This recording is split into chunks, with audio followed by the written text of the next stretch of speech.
Welcome! Today we are stepping right back in time to examine one of the most famous and honestly most heavily debated voyages in all of human history. The year is 1492. Through this explainer, we're going to peel back the layers of myth and look directly at the hard historical facts. We'll trace the original ocean routes, look at the authentic maps, and explore the incredibly harsh realities of an expedition that permanently altered the global landscape. Think of this as our own deep dive historical documentary, navigating the sheer scale of an ocean crossing that literally changed everything. Okay, let's dive right into this. Did Christopher Columbus actually discover America? You know, it's a question that challenges a massively widespread historical narrative. For generations, the story of 1492 has been told through a very, very specific lens. But when we actually sit down and examine the historical record, like who was actually where and when, the whole concept of a single explorer discovering a new world becomes a whole lot more complicated. So, to really understand how we got to that narrative, we have to start at the very beginning. Section 1. The Quest for Asia. So, to set the stage here, we're in the 15th century, and European traders are staring down a massive logistical problem.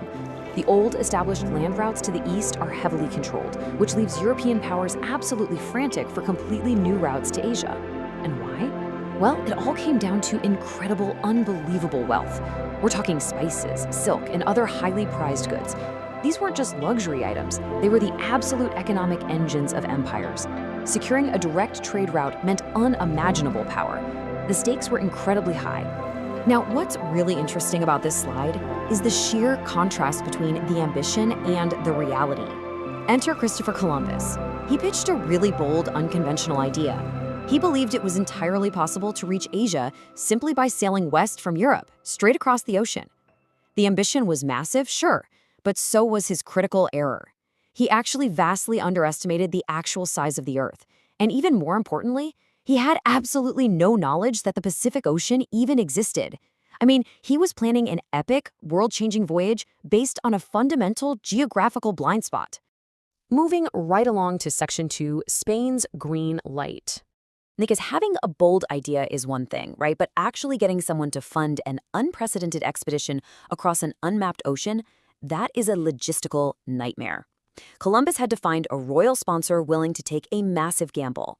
He actually took his ambitious plan to Portugal first, but they reviewed his math, realized his estimations were pretty much completely wrong, and flat out denied him. So, pivoting to Spain, he spends years lobbying monarchs Ferdinand II and Isabella I. Finally, in 1492, Spain decides, you know what, the potential reward of a new trade route is actually worth the incredible risk. And just like that, the expedition was officially approved.